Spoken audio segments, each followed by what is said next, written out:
ආයුබෝවන් පුතේ සියලු දෙනාටම. පුතේ ඔබ අද එකතු වෙලා ඉන්නේ සරසි තක්සලාව කියන YouTube නාලිකාවත් එක්ක. පුතේ අපේ නාලිකාවෙන් අපි කරන්නේ අපොස සාපෙළ දරුවන්ට සිංහල ගණිතය විද්‍යාව ඉංග්‍රීසි කියන විෂයන් ටික අපි රැගෙන එනවා. ඒකදී පුතේ ඔයාලට අපේ නාලිකාවත් එක්ක සම්බන්ධ වෙලා ඔබට අවශ්‍ය කරන දැනුම සපය ගන්න පුළුවන්, සම්පාදනය කර ගන්න පුළුවන් පුතේ අපේ නාලිකාවත් එක්ක රැඳිලා ඉන්න. සරසි තක්සලාව එහෙම නැත්නම් පුතේ සරසි এডুকেෂන් කියන නාලිකාව තමයි අපේ YouTube නාලිකාව වෙන්නේ. මම අද ඔබට පුතේ ගේන පාඩම් කොටස තමයි 10 සහ 11 වසර සාහිත්‍ය පොතට අදාළ ඔබ දන්නවා 7 වෙනි පාඩම.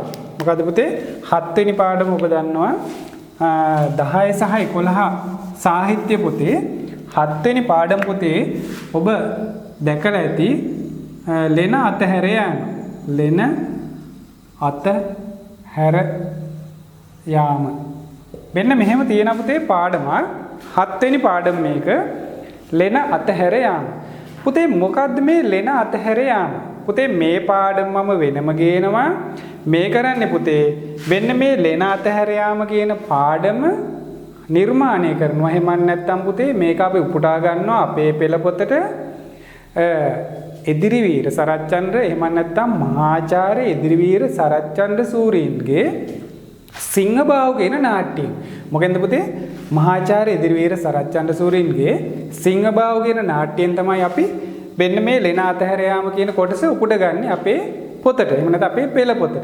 පුතේ මෙන්න මේ එදිරිවීර සරච්චන්ද්‍ර මහත්මයා මෙන්න මේ සිංහබාහු කියන නාට්‍ය පුතේ නිර්මාණය කරන්නේ මහා වංශයේ පුරාවෘත්තයකට අනුව. එහෙම නැත්නම් සිංහලයාගේ උපත මහා වංශයේ 6 වෙනි පරිච්ඡේදයේ පුතේ සිංහලයාගේ උපත කියන කොටසේ පුරාවෘත්තය. එහෙම නැත්නම් මෙන්න මේ සිංහලයාගේ උපත. එහෙම නැත්නම් මහා වංශයේ තියෙන මේ පුරාවෘත්ත කොටසෙන් තමයි අපේ එදිරිවීර මහාචාර්ය එදිරිවීර සරච්චන්ද්‍ර සූරීන් පුතේ සිංහබාහු නාට්‍යයට මූලාශ්‍ර කරගන්නේ. මොකද්ද මහා වංශයේ පුරාවෘත්ත කතාවක් තමයි සිංහබාහු නාට්‍යයට මූලාශ්‍ර කරගන්නේ. එතකොට එන්නේ මූලාශ්‍ර කරගෙන නිර්මාණය කරපු සිංහබාහු නාට්‍යයේ කොටසක් තමයි අපිට තියෙන්නේ. මොකද්ද ලෙන අතහැර යාම කියන එක 10 සහ 11 සාහිත්‍ය පොතේ. ඒක අපි දන්නවා පුතේ. අපි කවුරුත් දන්නවා. හරි. බලමු මහාචාර්ය එදිරිවීර සරච්චන්ද්‍ර මහත්මයා මොකද්ද පුතේ මේ මූලාශ්‍ර කරගත් ඉතිහාස කතාව. මේක හරිය රසවත් කතාවක් පුතේ. ඔබ මීට කලින් මේක අහලත් ඇති නැතුවත් ඇති. මේක අනිවාර්යෙන් අහන්න. මේක ඇත්තක්ද කියලා මම මුලින් YouTube මගේ නාලිකාවේ නැත්නම් මේ පාඩම ආරම්භයේ ඔබ දකින්න ඇති පුතේ. ඇත්තටම මේක ඇත්තක්ද මොකද්ද කුතුහලයක් තියෙන පුතේ. ඇත්තටම මේක අහන්න වටින කතාවක්. මේක පුදුමාකාර කුතුහලයක් දනවන කතාවක්. ඔබ ඇහුවාම පුදුමත් හිතෙන්න පුළුවන්. හොඳයි. පුතේ මෙන්න මෙහෙම තමයි මේ කතාව දිගහැරෙන්නේ. මම මේක මකනවා නෑ. මේක මෙහෙම තියන්න. ලෙන අතහැර යාම අපි ඒක මම මේක පුතේ 7 වෙනි පාඩම වෙනම කතා කරනවා. එතකොට ඔබට මම පැහැදිලි කරන්නම් මේ පාඩමේ කොහොමද වෙන්නේ කියලා. මේකේ මූලික කරුණු ටිකයි ඒ සියල්ල මම කතා කරනවා. අද මම කතා කරන්නේ මේ සිංහබාහු නාට්‍යයට මූලාශ්‍ර වෙච්ච උණු පුරාවෘත්තය. හරි. පුතේ මේක කොහොමද වෙන්නේ? පුතේ සිංහබාහු නාට්‍යයට මහා වංශයේ 6 වෙනි පරිච්ඡේදයේ තියෙන මූලාශ්‍රයට අනුව මේකේ මෙන්න මෙහෙම කතාවක් තියෙනවා. වගුරට වගුනුවර වගු කියලා රජෙක් ඉන්නවා පුතේ. පැහැදිලිද? වගුරට වගුනුවර වගු කියලා රජෙක් ඉන්නවා. එතකොට මෙන්න මේ රජතුමාට පුතේ කලිඟු රටේ රජතුමාගේ දුව නැත්නම් අගමහේසින් බිසෝ වෙනවා. නැත්නම් මෙන්න මේ කලිඟු රටේ රජතුමාගේ දුව මේ රජතුමා මොකද කරගන්නේ? විවාහ කරගන්නවා පුතේ. විවාහ කරගත්තට පස්සේ පුතේ රූමත් එක්තරා දියණියක් උපදිනවා. පුතේ හරි ලස්සන රූමත් දියණියක් ඉපදිනවා. කාටද දැන්? වගු රටේ ඉන්න වගුනුවර වගු රජතුමාට කලිඟු රටේ ඉන්න රජතුමාගේ දුව අගමෙහෙසින් විසෝ කරගත්තට පස්සේ එක් දූ කුමාරිකාවක් උපදිනවා පුතේ. මෙන්න මේ දූ කුමාරිකාව අපි දන්නවා දූ කුමාරිකාව කුමරෙක් හරි කුමාරිකාවක් හරි එහෙම නැත්නම් වර්තමාන අපේ සමාජයේ පුතේ දුවෙක් පුතෙක් ලැබුණාම අපි දන්නවා අපේ අම්මලා තාත්තලා ඔබේ මගේ අපේ හැමෝගෙම වෙලාපත් කඩේ කියලා එකක් තියෙනවා. ළමයෙක් ඉපදුනහම පුතේ ඒක බලනවා. බැලුවාම අපේ තියෙන අනාගතයේ ඒක කියවෙනවා. ඒ වගේ පුතේ මෙන්න මේ අගබිසවයි මේ රජතුමයි මෙන්න මේ කුමාරිකාවගේ අර වේලාව නිමිති දන්න අය ගාවට ගිහින් බලනවා. බමුණු ඉස්සර බමුණු සමාජයේ එයාලා ගාවට ගිහලා බලනවා පුතේ. බැලුවම පස්සේ මෙයා හරි කාමාසක්ත කාන්තාවක් විදිහට තමයි අඳුනගන්නේ. එතකොට ඒකෙදි කියනවා පුතේ මෙයා කවදා හරි දවසක බඳින්නේ සිංහේ. මිනිස්සෙක් නෙවෙයි බඳින්නේ සිංහෙක් බඳින්නේ කියලා. ඒක හරි අරුම පුදුම කතාවක්. මෙන්න මේක දැනගත්තට පස්සේ මේ දෙන්නා වික්ෂිප්ත වෙනවා. හැබැයි කරන්න දෙයක් නැහැ. කඳහන්නේට අනුව කියවෙන්නේ ඒක නා වෙන්නේ ඒක නා ඒකට ඇත්තට මූණ දෙන්න අපිට වෙනවා. එහෙනම් මේ බව දැනගන්නවා මේ කුමාරිකාව. මේ කුමාරිකාවත් පුතේ දැනගන්නවා මේ සිද්ධිය. මෙයා අනාගතයේ දවසක සිංහේ බඳින්නේ කියන එක මෙයා දැනගන්නවා. දැන් මෙහෙම කාලය ගත වෙනකොට පුතේ මොකද්ද වෙන්නේ? එතකොට මේකට වෙනවා මෙන්න මෙහෙම කතාවක්.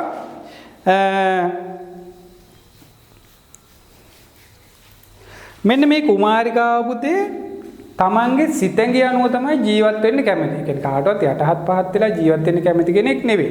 මෙයා තමන්ගේ සිතැඟි අනුව තමයි ජීවත් වෙන්න උත්සාහ කරන්නේ. මෙන්න මෙහෙම ඉන්නකොට ඉස්සර අපි දන්නවා පුතේ තිබ්බේ බාණ්ඩ හුමාරු ක්‍රමයක් නේ. එතකොට මේ රටෙන් වෙළඳ කණ්ඩායමක් තව රටකට එනවා. ඒ රටෙන් අනිත් රටට යනවා. එතකොට බාණ්ඩ හුමාරු කරගන්නවා. මේ වගේ පුතේ මෙන්න මේ මගධ රටෙන් වෙළඳ කණ්ඩායමක් එනවා මේ දූ කුමාරිකාව ඉන්න රටට. ආවට පස්සේ මෙයා මොකද කරන්නේ? මේ වෙළඳ කණ්ඩායමත් එක්ක මැදි වෙලා මෙයා පිටත් වෙනවා. මෙයා යන්න යනවා.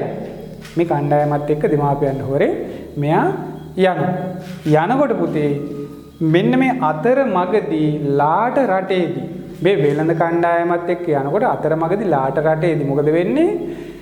මහ වනාන්තරයක් මේක ලාට රට කියන්නේ වනාන්තරයක් හරියකදී මෙයා ඉස්සරහට එනවා සිංහෙක්. සිංහෙක් එනකොට පුතේ වෙළඳ කණ්ඩායම මොකද කරන්නේ? පැනලා දුවනවා. යාලා මේ හාංකා විසියක්වත් දන්නේ නැහනේ සිද්ධියක්. අපි වුණත් සිංහෙක් එනකොට කැලේක අතරමඟදී පාරකදී යන පොටි නේ බල්ලෙක් පැන්නත් අපි දුවනවනේ. ඒ වගේ පුතේ සිංහෙක් එනවා. එනකොට මොකද කරන්නේ? වෙළඳ කණ්ඩායම දුවනවා. හැබැයි කුමාරිකාව මොකද කරන්නේ? සිංහයාගේ පැත්තට යනවා. ඇයි මෙයා යන්නේ? මෙයා දන්නවා මෙයාගේ අනාගතය සැමියෙක් කවුද? සිංහෙක් සැමියා වෙන්නේ. එතකොට මෙයා මේ සිද්ධිය දැනගෙන හිටපු නිසා සිංහයාගේ පැත්තට යනවා පුතේ. සිංහයා එනවා අර කුමාරිකාවගේ පැත්තට. ඇවිල්ලා මොකද කරන්නේ? කුමාරිකාව ගාව නතර වෙනම සිංහයාව පිරිමදිනවා මේ කුමාරිකාව. පිරිමැදලා එයා මුසපත් වෙනවා. සතුටටපත් වෙලා මොකද කරන්නේ? සිංහයා මේ කුමාරිකාව පුතේ පිටේ තියාගෙන තමන් වාසය කරන අන්න ඒ ලෙනට එක් කරගෙන යනවා. මේ ලෙනට එක් කරගෙන ගියාට පස්සේ පුතේ කාලයාගේ ඇවෑන්නේ මොකද වෙන්නේ? මෙයාට දරුවෝ දෙන්නෙක් හම්බ වෙනවා. දරුවෝ දෙන්නෙක් හම්බ වෙනවා පුතේ. නිවුන් දරුවෝ විදිහට තමයි හම්බ වෙන්නේ. බලන්න නිවුන් දරුවෝ විදිහට ලැබෙනවා. එක්කෙනෙක් පුතේ සිංහ බාහු අනිත් එක්කනා පුතේ සිංහ සීවලි. අනිත් එක්කනා සිංහ සීවලි. මෙන්න මේ විදිහට පුතේ දෙන්නෙක් එනවා. කවුද? සිංහ බාහු සිංහ සීවලි. එතකොට මේ දෙන්න නිවුන් දරුවෝ විදිහට එන්නේ. ඇයි මෙයාට සිංහ බාහු කියන්නේ? පුතේ මෙයා පිරිමි දරුවෙක්. මෙයාගේ අතපය සිංහාකාරයි. අනිත් ඒවා මිනිස්සෙක්ගේ විදිහ. එතකොට මෙයා භාගයක් මිනිස්සු භාගයක් සිංහ. හැබැයි සිංහ සීවලිය කියන්නේ එහෙම නෑ. සාමාන්‍ය මිනිස්සු ශරීරයක් තියෙන කාන්තාවක්. නැත්නම් කුමාරිකාවක් විදිහට මෙන්න මේ දෙන්න ලැබෙනවා. කාටද දැන් ලැබෙන්නේ? සිංහයාටයි අන්න අර කුමාරිකාවටයි රජ කුමාරිකාවටයි තමයි මේ දරුවෝ දෙන්න ලැබෙන්නේ. එතකොට දැන් මේ ඉන්නේ මහා වනයේක. ලාට රට කියන වනේ. එතකොට පුතේ මෙයාලගේ 12 වයස එනකොට අන්න තරුණයෙකුගේ සිතේ පුතේ ඇති වෙනවා කුතුහලය කියන එක. මේක අපිට ඊළඟට පාඩමේදී වැදගත් වෙනවා මේක කුතුහලය කියන එක. ඊට පස්සේ මෙන්න මේ සිංහයා පුතේ අම්මගෙන් ප්‍රශ්න කරනවා. තාත්තා එක විදිහක්, අම්මා එක විදිහක්, මම එක විදිහක්, නංගි තව විදිහක්. දැන් ප්‍රශ්න ගොඩයි. මෙන්න මේ කතාව තමයි පුතේ දිගහැරෙන්නේ අපේ තියෙන පෙළ පොතේ. ඒක අපි එතකොට කතා කරමු. දැන් මේ කතාව කියනකොට මට මේ කතාවට කාලෙ මදි වෙනවා පුතේ. එහෙනම් මෙන්න මේ 12 වයසේදී ඇති වෙන ගැටලුව නිසා මේ සිංහ බාහු අම්මගෙන් ප්‍රශ්න කරනවා පුතේ අම්මා කවුද? අපේ කතාවේ හැටියට නම් මේ කුමාරිකාව, අපේ පෙළපොතේ කතාවේ හැටියට නම් මේක සුප්පා දේවිය. හරි. පුතේ සිංහයා ප්‍රශ්න අහනවා, සිංහ බාහු ප්‍රශ්න අහනවා. අහලා මෙයා දැනගන්නවා හොඳටම කවුද? අපි කවුද? තාත්තා කවුද? අම්මා කවුද? අපිට තියෙන උරුමය මොකක්ද කියන එක දැනගන්නවා. හරිද? ඊට පස්සේ සිංහ බාහු තීරණය කරනවා මේ ලෙනෙන් යන්න. මේකේ යන්න නම් පුතේ ගැටලුවක් තියෙනවා. මේ ගල්ලෙන තරයෙන් වහලා තියෙන්නේ. තර කරලා තද නැත්නම් හොඳට සීල් වෙන්න. එහෙම නැත්නම් තාත්තගේ බාහුව වලින් මේක හොඳට තද කරලා වහලා තියෙන්නේ. මෙයා මොකද කරේ? තාත්තා එළියට යනකම් ඉඳලා දැන් 12 වයස කියන්නේ සාමාන්‍ය හැටි දැඩි වයසක්. මේකේ හැටියට මෙයා මොකද කරන්නේ? තාත්තා දඩයන් හොයාගෙන කිලෝමීටර් 40ක් 50ක් ඈත දුරකට ගියාට පස්සේ පුතේ මෙයා අම්මා දකුණු කරෙත් නංගි වම් කරෙත් තියාගෙන මෙයා ගල්ලෙනින් එළියට යනවා පුතේ. යනකොට පසල් දනව්ව කියන ප්‍රදේශයකට යනවා. හරිද? පසල් දනව්ව කියන ප්‍රදේශයකට යනකොට පුතේ මේ කුමාරිකාවගේ මාමගේ පුතේ නුග ගහක් අසල යම්කිසි කර්මාන්තයක් කරමින් ඉන්නවා. කර්මාන්තයක් කරමින් ඉන්නකොට පුතේ මේ තුන් දෙනා එනවා. දැන් කවුද? සිංහ බාහුයි, සිංහ සීවලී, මෙන්න මේ කුමාරිකාව. එහෙම නැත්නම් මේ දෙන්නගේ අම්මා. එහෙම නැත්නම් සුප්පා දේවි. මෙන්න මේ පසල් දනව්ව වසලට එනවා. කොලාතු තමයි පුතේ මෙයාලා ඇඳගෙන එන්නේ. මෙයා දෙනවා වස්ත්‍රාභරණ ඇඳගන්න දුන්නාට පස්සේ නෑ ඊට කලින් පුතේ තව එකක් වෙනවා. මෙයාලා ආවට පස්සේ මේ අර කර්මාන්තයක් කරන පුද්ගලයා අහනවා තෙපි කවුරුද? ඔයාලා කවුද? මෙයාලා කියන්නේ නෑ. හැබැයි නම් කමන්නේ නැහැ කියලා අර මිනිස්සයා ඇඳගන්න දෙනවා වස්ත්‍රාභරණ දුන්නාට පස්සේ මෙන්න මේ වස්ත්‍රාභරණ පුතේ මොකද වෙන්නේ? මේක වටිනා සලු පිළිබවට පත් වෙනවා.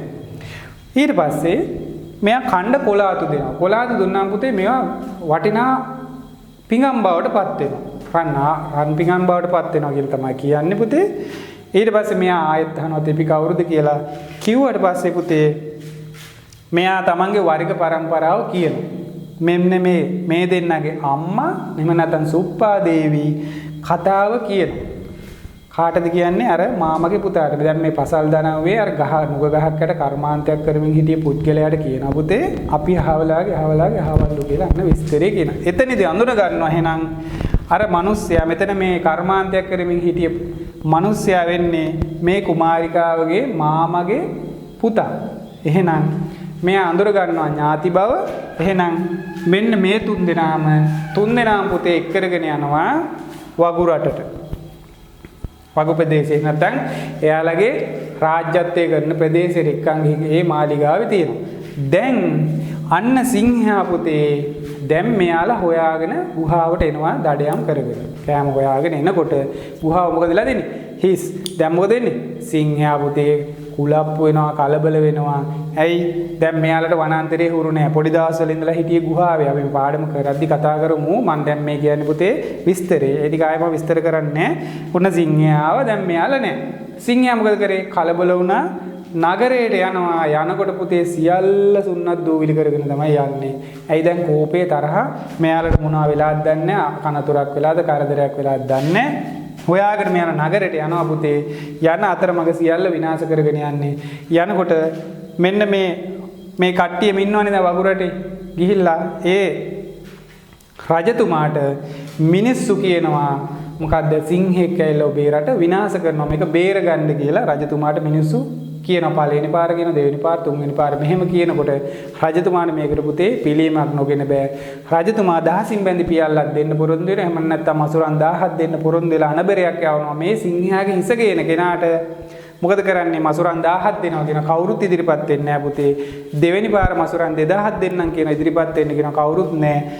මේ අවස්ථා දෙකේම කුමාරිකාව විසින් මෙන්න මේ සිංහ බාහු නවත්තනවා. සිංහ බාහු නැත්තම් යන්න හදන්නේ අර සිංහයාගේ හිස කපලා ගෙනත් දෙන්න රජතුමාට. හැබැයි මේ කුමාරිකාව දන්නවා ඔය එන්නේ තමන්ගේ ස්වාම පුරුෂයා කියලා. ඒක නිසා තමයි පුතේ මේ කුමාරිකාව පුළුවන් තරම් නැවතුවා. හැබැයි තුන්වෙනි වතාවේදී සිංහ බාහු නවත්තන්න බැරි වුණා. මසුරන් 1000ක් දෙනවත් කිව්වා. මෙයා මොකද කරන්නේ? යනවා දුනු ඊතල අරගෙන අර මසුරන් 3000ක් අරගෙන තියලා මෙයා යනවා සිංහයා මරලා හිස ගේ. යනකොට පුතේ මොකද කරන්නේ? සිංහයා අරහෙන් එනකොට මෙයා සිංහ බාව ඉස්සරහට යනවා. දුනු ඊතල අරගෙන යන්නේ. සිංහයා එනකොට මෙයා මොකද කරන්නේ?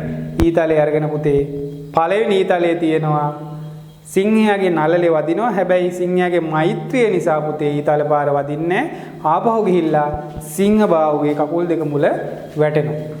දෙවෙනි අවස්ථාවෙත් මේ විදිහටම වුණා. නළලට වැදුනා. හැබැයි වදින්නේ නැහැ මෛත්‍රිය නිසා. මොකද වෙන්නේ? ආපස්සට ඇවිල්ලා සිංහ බාවගේ කකුල ගාව වැටෙනවා. පුතේ තුන්වෙනි පාරත් ඊතල පාර විදිනකොට සිංහයාට තරහ යනවා. කැලේ ඉඳලා ආපු අර සිංහයාට සිංහ බාවගේ තාත්තට තරහ යනවා. මෛත්‍රිය නැති වෙනවා පුතේ. ඊතල පාර වදිනවා. සිංහයා මැරිලා වැටෙනවා. මොකද කරන්නේ? සිංහ බාව හිස කපාගෙන ඇරයි යනවා මාලිගාවට ගිහිල්ලා දෙනවා. දෙන්න හැබැයි බලනකොට අර රජතුමා නැහැ. මේ සිද්ධිය වෙනකොට දවස් 7ක් ගිහින්ද. ඒ වෙනුවට රජතුමා වයසකයි. වයසට ගිහින් දවස් 4 වයසට ගියා නෙවෙයි. වයසයි. හැබැයි දවස් 7ක් ගිහිල්ලා එනකොට කාලය ගත වෙනකොට රජතුමා මැරිලා. හැබැයි මෙයාගේ වීර ක්‍රියාව නිසා මේ රටේ ඒ වෙනකොට හිටපු සෙනෙවිවරු ටික එකතු වෙලා මෙයාට රජකම දෙන්න හදනවා. මෙයා බාරගන්නේ නෑ පුතේ. සිංහ බාව මොකද කරන්නේ? අර මාමටයි තමන්ගේ අම්මටයි ඔය රාජ්‍යත්වයේ බාර දීලා එයාගේ ජාත භූමියට ආපහු යනවා පුතේ. ජාත භූමිය කොහෙද? මෙයාගේ අර ලාට රට මුලින් හිටියේ සිංහයා ගල් වෙන තියෙන අන්න ඒකට යනවා. එතකොට යනවා පුතේ. මෙයා ගිහිල්ලා ඒක විතර පුරයක් හදා ගන්නවා මෙයා.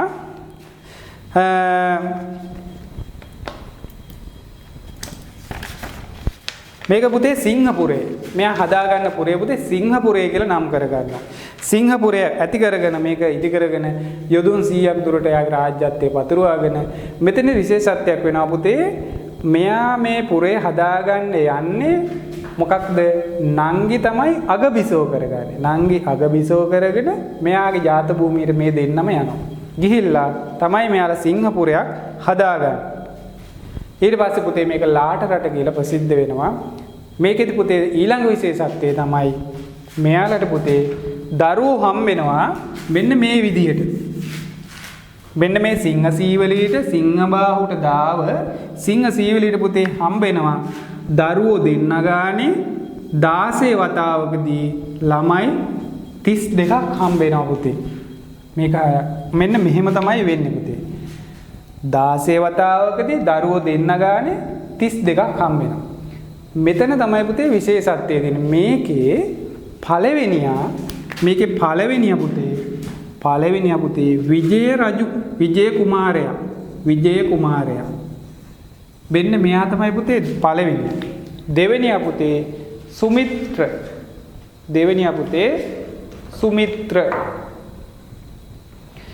පුතේ දෙවෙනියා සුමිත්‍ර කුමාරයා. ඔන්න පුතේ අපේ කතාවේ දැන් චූට්ටක් මතකෙට එනවා ඇති. මෙතෙක් කතාව මතක නැතුව ඇති කිව්වේ අහලා නැතුව ඇති. යමෙක් අහලා ඇති පුතේ, සමහරෙක් අහලා නැතුව ඇති.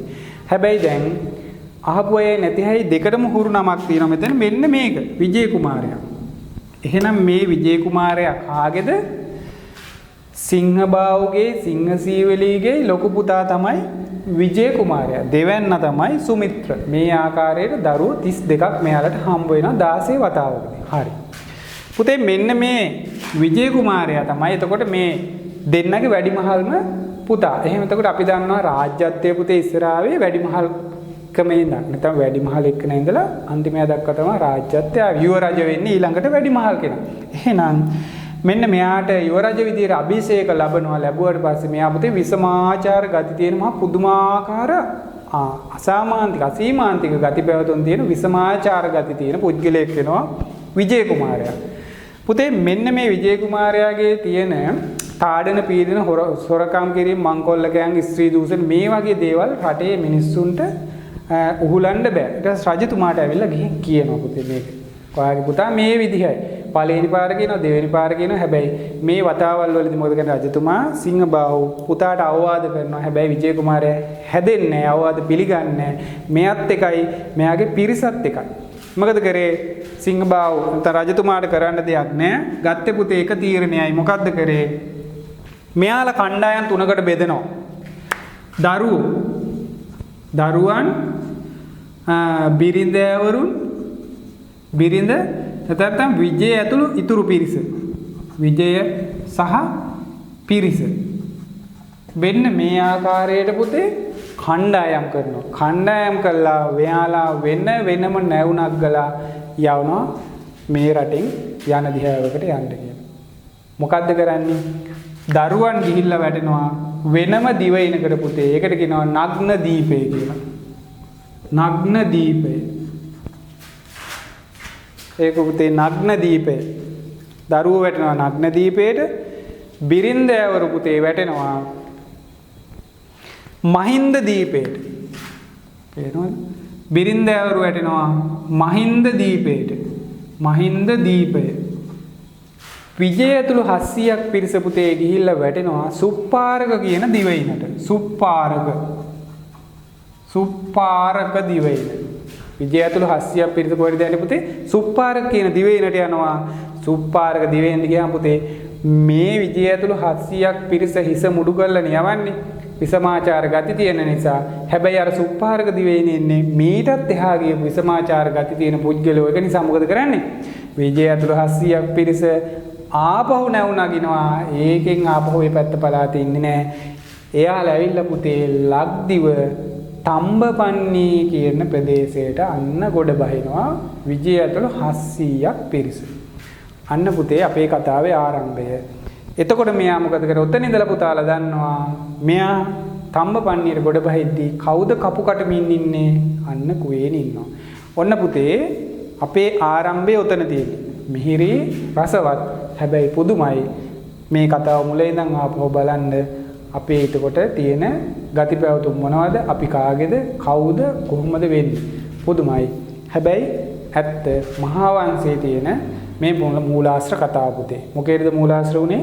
සිංහබාහු කියන මහාචාර්ය දිරවීර සරච්චන්ද්‍ර සූරීන්ගේ නාට්‍යයට ඕක තමයි මූලාශ්‍ර උනේ පුතේ. ඔය සිංහබාහු එකෙන් තමයි අපි ගන්නේ අපේ පෙළ පොතට ලෙන අතහැර යාම. එහෙනම් පුතේ මේක හරි රසවත්. නැවත අහන්න කල්පනා කරන්න. එහෙනම් අපි කවුද? අපි කාගේද? අපේ මුතුන් මිත්තු කවුද කියන එක ඔබට වඩාත් පැහැදිලි ඇති. ඒක නිසා පුතේ මේක නැවත නැවත අහන්න, අහලා බලන්න. ගැටලු තිබ්බොත් මට කමෙන්ට් එකක් දාන්න මම උත්තරයක් දෙන්නම්. එහෙනම් පුතේ ඔබ ආද එකතුනේ සරසි এডুকেෂන් කියන YouTube නාලිකාවත් එක්ක අපි ඉදිරියට පුතේ ගණිතය, විද්‍යාව, ඉංග්‍රීසි කියන විෂයන් ටික ඔබට පිළිවෙලට ගේනවා රැඳිලා ඉන්න. එහෙනම් මේ කතාව ඔබ හොඳින් අහන්න, මතකයේ තියාගන්න. මම ඉදිරියට මේ පාඩම සවිස්තරාත්මකව ගේනවා පුතේ. ඒක දාන්නම්. ඔබට එතකොට පාඩම මම මුලින් ඉඳලා කරනවා. ඔබට හොඳ අධ්‍යයනයක් කරන්න පුළුවන්. එතකොට ඒක අපිට අපේ පාඩම් වලට වැදගත්. ඒ කොටස අපි අධ්‍යයනය කරමු. හොඳයි පුතේ. එහෙනම් සියලු දෙනාටම සුබ දවසක්. තෙරුවන් සරණයි. ආයුබෝවන් පුතේ.